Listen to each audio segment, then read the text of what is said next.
Welcome to Samba Samba. Enjoy the video. You start by claiming a compact corner and reducing reverberation.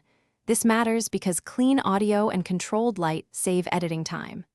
Once the space is clear, set camera on a stable tripod at eye level and angle it slightly above for a flattering view.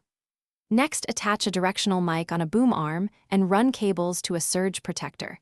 This protects gear and keeps clutter down. Make sure to map power and test one device at a time, so troubleshooting is localized. Now you build the look.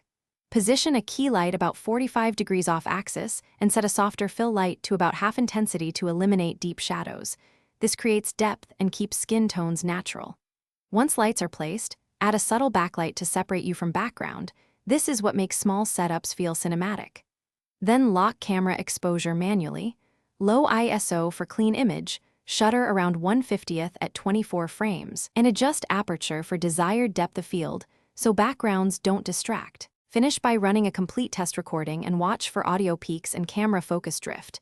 This step prevents surprises in editing. Once done, tidy the background and add one textured element like a plant or shelf to make the frame feel intentional without clutter. Make sure to save presets for camera, audio, and lighting so setup time drops next shoot. If you hear a persistent hum, try a different cable or engage a ground lift device. This often isolates electrical noise quickly.